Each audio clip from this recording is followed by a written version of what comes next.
Assalamualaikum warahmatullahi wabarakatuh. Selamat datang di obrolan kita-kita. Cakap-cakap dulu dong bersama aku Nadita yang bakal nemenin teman-teman semua untuk mengulik kisah inspiratif dari narasumber kita hari ini. Oke, hari ini aku udah ditemenin sama perwakilan ya dari keluarga besar film Satu Matahari. Oke, di sini ada siapa? Aku Ella dari Gagal Nimbrung Project. Oke, selanjutnya ada Aku Exal Majuklana dari Rumah Produksi Semalam. Oke, jadi ternyata rupanya film Satu Matahari ini ada dua komunitas ya di dalamnya. Maksudnya gimana sih? Tadi katanya Gagal Nimbrung Project dan juga Rumah Produksi Semalam. Nah, kalau boleh tahu Rumah Produksi Semalam itu kan part of dari obrolan kita adalah part of dari Rumah Produksi Semalam. Ya, kebetulan aku udah mewawancarai langsung nih bersama CEO dari Rumah Produksi Semalam. Nah, kalau dari Gagal Nimbrung Project sendiri itu gimana? Kalau kami dari Gagal Nimbrung Project ya kami berangkat dari masih pemula lah ya, maksudnya komunitas yang baru. Terus kenal salah satu dari kami lah kenal dekat dengan Excel, CEO dari Rumah Produksi Semalam. Jadi pada suatu waktu kayak dikenalin lah langsung kepada Excel, terus dikasih kepercayaan lah untuk kita mulai project bareng-bareng kayak gitu. Ya itulah film Satu Matahari ini. Oke, berarti memang terjalin kerjasama dari antara dua komunitas ini gitu ya? Iya. Oke, berarti mengklaim bahwa film Satu Matahari ini milik dua komunitas tersebut gitu? Iya, ini kalau di dalam film Satu Matahari ini pure punya kami berdua kayak gitu. Nggak ada yang salah satu pihak manapun yang diuntungkan karena ini sama-sama. Oke, nah kalau boleh tahu nih kesibukan sekarang tuh apa sih? Dari Gagal Nimbrung Project dulu dah. Kalau Gagal Nimbrung Project sendiri hari ini kesibukannya ya masih dalam bentuk branding film Satu Matahari ini yang akan rilis di Genflix. Wow, ternyata film Satu Matahari ini akhirnya endingnya tayangin di Genflix. Oke, pada tanggal berapa? 17 Desember 2020. Oke, teman-teman catat ya tanggalnya 17 Desember 2020 akan tayang di Genflix. Oke, selanjutnya. Dan kita saat ini juga lagi ada kegiatan sosial dengan Rumah Produksi Semalam untuk saudara-saudara kita yang memang lagi terkena dampak banjir di Aceh Utara. Jadi ada agendanya ya kayak ngamen kafe ke kafe lah kayak gitu. Tapi ya dengan talent-talent yang dipunya dari RPS Musik dan juga Gagal Nimbrung Project ini sendiri kayak gitu. Oke. Nah, kalau Rumah Produksi Semalam kan memang pada dasarnya kreator film gitu kan? Atau ini udah film keberapa sih yang udah pernah kalian buat gitu? Kalau film? Iya. Kalau film mungkin lebih dari 10. Okay. Lebih dari 10. Mungkin di film Satu Matahari ini kebetulan kita Rumah Produksi Semalam kerjasama sama Gagal Nimbrung Project. Kalau ditanya kesibukan ya sama, kami sama-sama lagi nge-branding film Satu Matahari sih sekarang. Gimana caranya film Satu Matahari itu orang tahu bakal tayang di Genflix. Nah, kalau aku pengen tahu nih, gimana sih kalian memanage, kan ini kan dua komunitas nih, untuk bagi kerjaannya itu kan pasti gimana ya? Agak ribet gitu. Oke, misalnya kayak Gagal Nimbrung Project handle yang bagian mana, RPS handle bagian mana, itu gimana sih kalian cara memanage-nya? Kalau kami dari awal sepakat, maksudnya nggak ada yang melebihi, maksudnya yang lebih lah di sini kayak gitu, semua pukul rata gitu ya. Jadi ya kalau untuk pembagian divisinya ya mungkin kayak Rumah Produksi Semalam kita tahu memang bergerak di bidang filmmaker tuh udah berapa film yang dia buat, mungkin dia menguasai ya bagian visual segala macam gitu kan.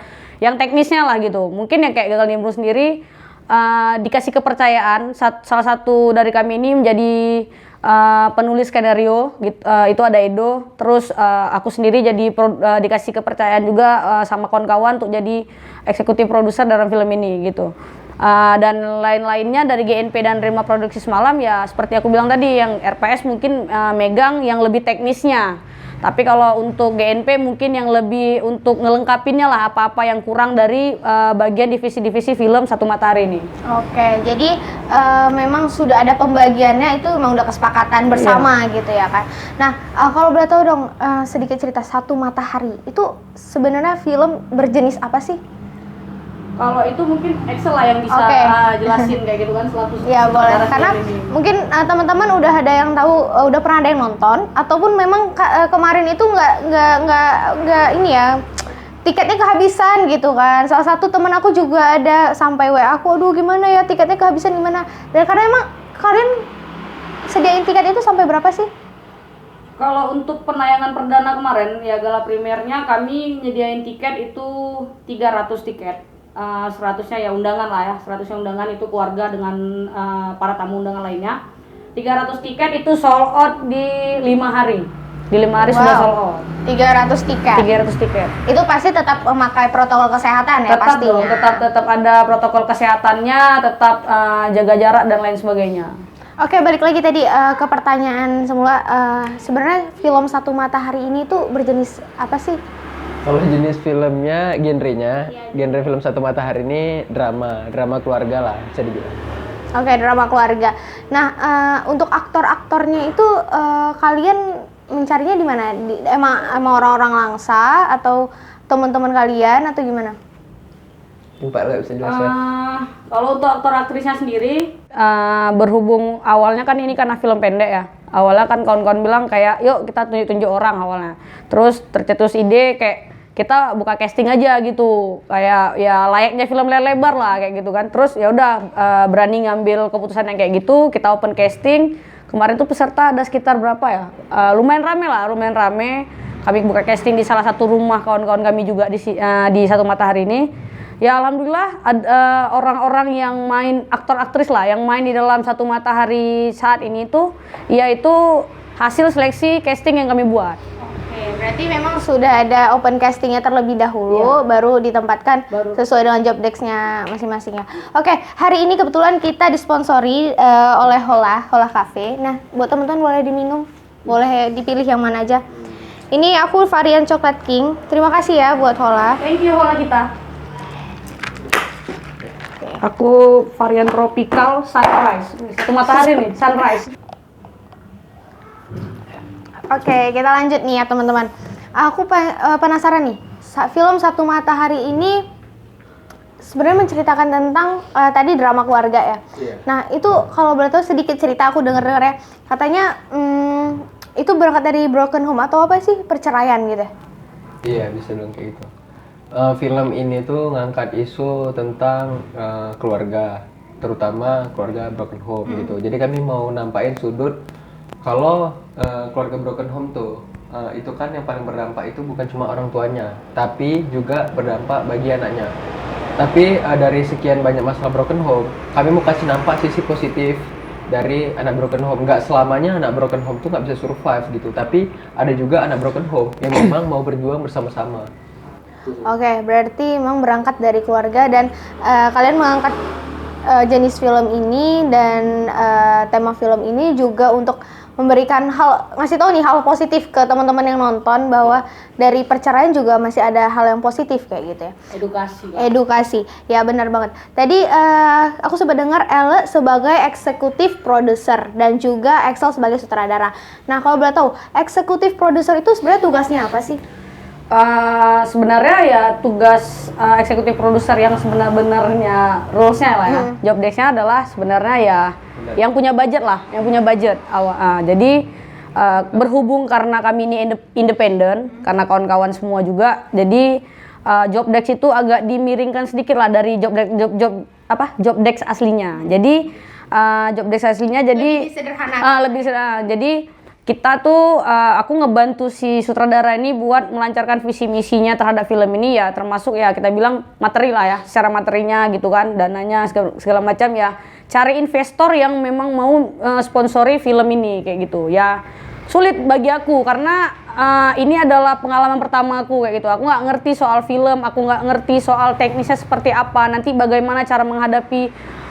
Aku orang yang nggak pernah punya karya dalam film kayak gitu. Jadi apa yang harus aku jual? Orang mungkin di luar sana menilai aku ya kayak, oke aku sering buat acara-acara event, tapi kan orang nggak tahu aku sering buat film kayak gitu. Untuk yang sulitnya tuh tingkat kesulitan yang paling sulit ya meyakinkan orang lah atas karya pertama yang kami buat, terutama GNP lah. Ini kan karya pertamanya dalam film kayak gitu. Oke, kalau itu tadi dari Ella ya. Kalau dari sutradara dari film Satu Matahari ini itu apa sih tugasnya? Tugas saya jadi sutradaranya seperti selain jadi sutradara kayak biasa. Cuma di sini karena berangkat lagi dari independen ya kembali lagi kita sama-sama bahu-membahu untuk menjadikan film merealisasikan film pendek Satu Matahari ini. Kadang ngebantu Ella juga kayak sama donatur ya kan, kayak pitching film juga sama investor gitu yang mau ngebantu ke film ini kan. Walaupun kami film independen, cuma buat film itu kan butuh dana gitu. Ya itulah orang-orang baik lah yang mau nolong kami. Oke, kalau boleh tahu nih, film Satu Matahari ini pasti kan ada script writer-nya. Boleh tahu siapa dijelasin? Karena aku ngerasa kayak untuk menciptakan sebuah karya yang luar biasa itu kan, karena aku udah lihat filmnya juga keren banget alurnya gitu. Itu kalau boleh tahu siapa sih penulis naskahnya? Kalau untuk penulis naskahnya itu ada Edo. Dia dari GNP, tim Gagal Nimbrung Project juga. Gagal Nimbrung Project. Dan untuk kalian-kalian yang mau tahu lebih dalam lagi soal cerita film Satu Matahari, itu bisa nonton di podcastnya Gagal Nimbrung Project di Instagramnya, nanti dikasih di bawah sini ya linknya. Oke. Ya jadi buat teman-teman yang pengen lebih tahu apa sih itu film Satu Matahari, mungkin udah di-upload ya di Gagal Nimbrung Project, silahkan cek aja ya teman-teman. Oke, nah aku pengen tahu nih, tadi kan berbicara tentang investor. Nah, kalau boleh tahu siapa aja sih orang yang di belakang film Satu Matahari ini yang telah membantu kalian sampai detik ini? Untuk sampai detik ini orang-orang yang di belakang film Satu Matahari itu ada beberapa pengusaha-pengusaha ya kafe atau pengusaha-pengusaha muda lah gitu, anak-anak Talangsa. Jadi ternyata banyak pihak-pihak yang mendukung atau membantu baik secara material ataupun non material dari film Satu Matahari ini. Kalau boleh tahu nih, kendala apa sih ketika kalian untuk mencari sponsor atau pihak support yang benar-benar ingin membantu dalam penayangan film Satu Matahari ini? Kalau boleh tahu kendalanya apa sih?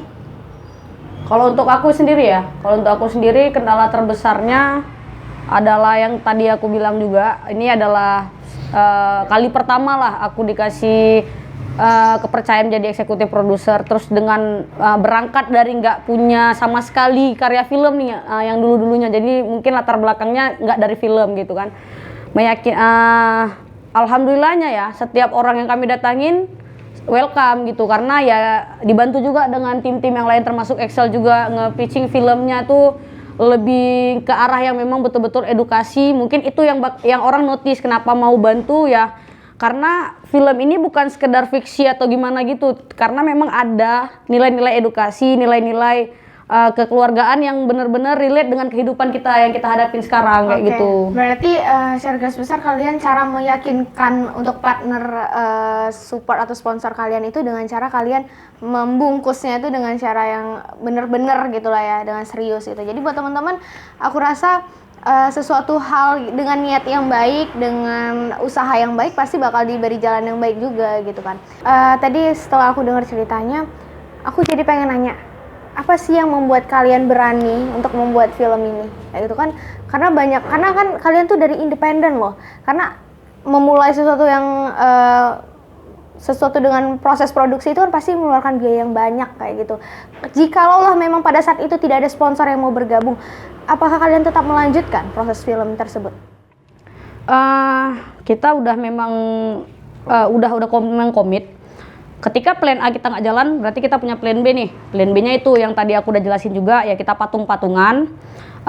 Kan kita nggak nyampe kalau misalnya ini ada penayangan yang besar kayak kemarin gitu kan. Kita kan cuman kayak kemarin itu tujuan utama kita adalah salah satu platform nasional. Jadi nggak ada nih kepikiran buat penayangan sebesar itu awalnya gitu kan. Yang penting film ini jadi aja dulu gitu, belum mikir. Oke, berarti maaf aku potong. Berarti target utama kalian setelah penayangan gala primer itu film ini mau dibawa kemana?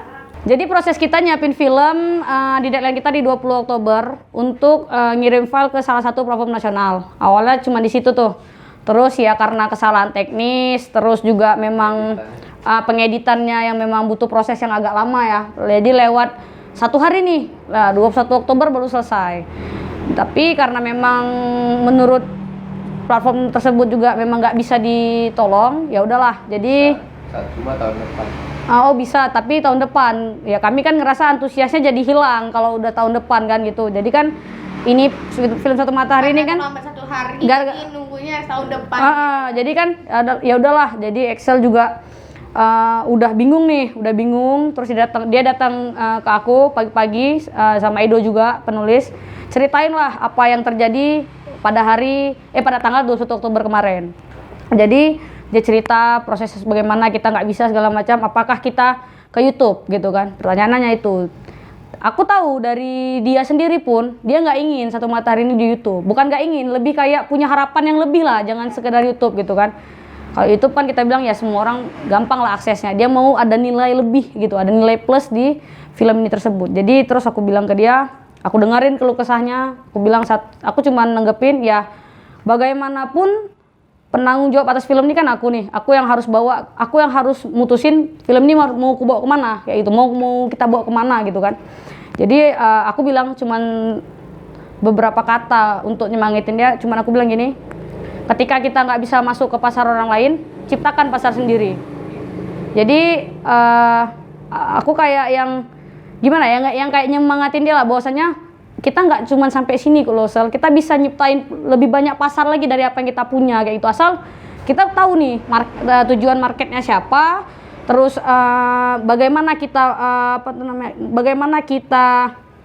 mengcover, lebih kayak kita membungkus film ini secara baik yang buat penonton itu jadi lebih pengen tahu apa sih film ini, jadi mencari tahu kayak gitu, nilai jualnya ada lah gitu kan. Jadi proses film, oke, orang setuju, kita rapat, kita buat konsep bagaimana penayangannya, gala premiernya gimana, di mana segala macam. Sampailah di tanggal 11 November 2020, itu tepat penayangan perdana film Satu Matahari di The Classic Cafe. Terus mungkin kalau untuk proses setelah penayangan sampai saat ini, mungkin nanti akan bisa dijelaskan sama Excel lah, karena ya Excel yang handle sejauh mana proses film Satu Matahari ini sampai hari ini kayak gitu. Mungkin Excel bisa dijelasin kan? Kalau awal mulanya kita setelah dari penayangan kan, oh ya udahlah kita ke YouTube gitu kan, ke YouTube. Cuma aku jumpa satu nomoran di WA gitu kan, masuk di grup, salah satu grup film. Terus kayak ada yang nawarin yang mau masukin film ke salah satu platform, mungkin bisa hubungi saya. Dan itu aku minta waktu dia untuk telepon gitu, aku tunggu sampai jam makan siang dia, aku telepon, aku cerita film Satu Matahari ini kami sudah penayangan perdana di salah satu aula gitu. Aku ceritain semua, terus aku ceritain perkembangan perfilman di Aceh yang sampai saat ini bioskop belum ada di Aceh. Itu aku ceritain semua. Terus balik lagi tetap dia bilang, oh itu kalau mau masuk kuartal akhir di tahun ini itu memang nampaknya di bulan Oktober tanggal 20, sedangkan ini di bulan 11 kan. Terus aku kayak masih punya harapan nih, Mas tolonglah bisa nggak untuk masuk di kuartal akhir tahun ini gitu kan. Terus dia bilang oke, nggak bisa Mas gitu. Terus ketika dia kayak sibuk, dia minta izin matiin teleponnya.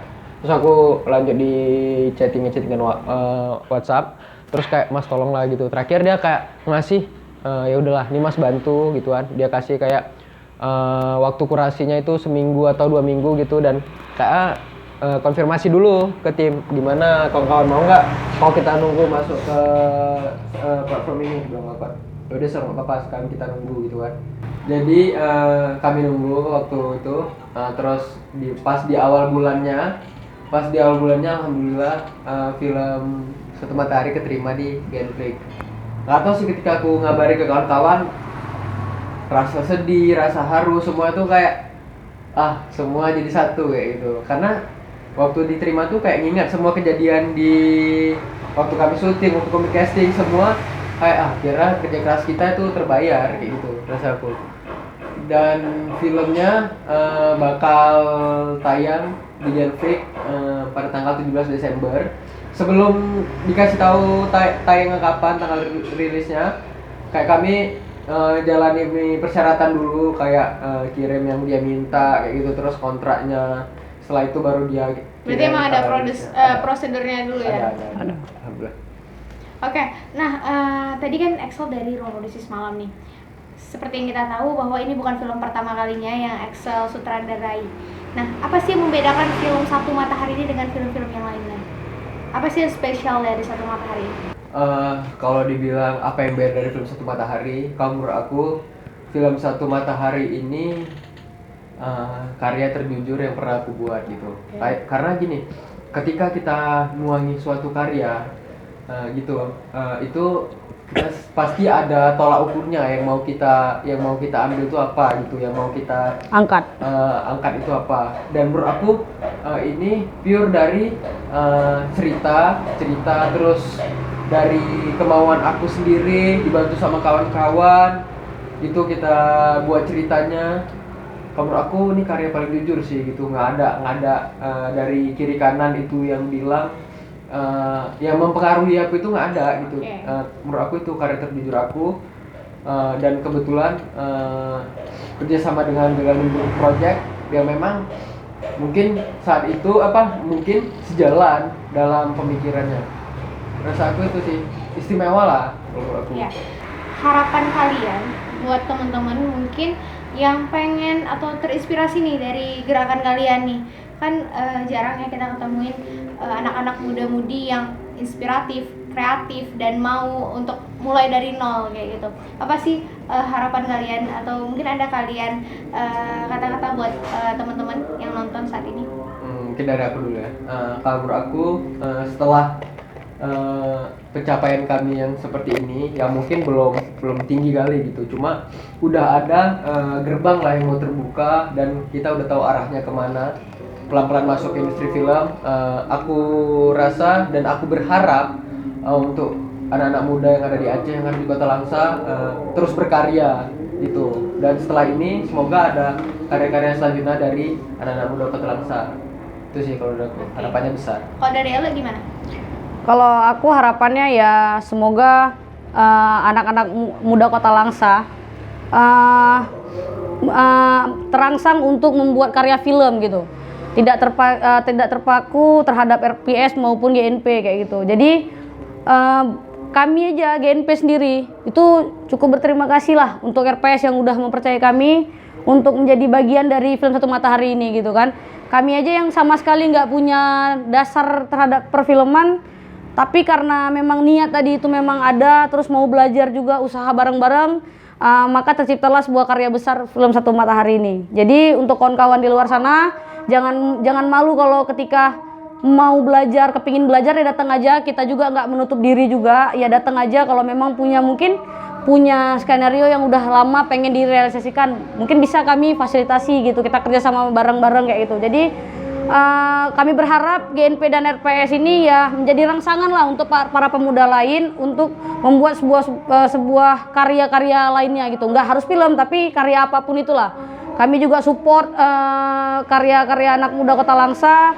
Terus juga harapan kami ya semoga industri perfilman Aceh juga semakin meningkat, setiap tahunnya juga semakin berproses untuk menjadi besar.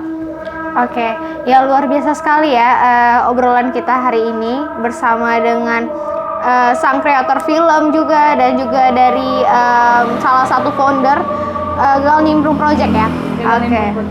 Ya, semoga dari tayangan ini teman-teman bisa mengambil kisah inspiratif dan sisi edukasi dari tayangan ini. Semoga apa yang pengen kalian mulai aja gitu. Jangan ada rasa takut ya, karena kegagalan itu pasti ada. Setiap orang punya jatah gagalnya masing-masing. Jadi buat teman-teman sekali lagi yang nonton, semoga ini menjadi sisi positif dan kalian bisa mengambil sisi edukasi dari tayangan ini. Aku Nadita dan seluruh kru yang bertugas mohon pamit undur diri. Assalamualaikum warahmatullahi wabarakatuh.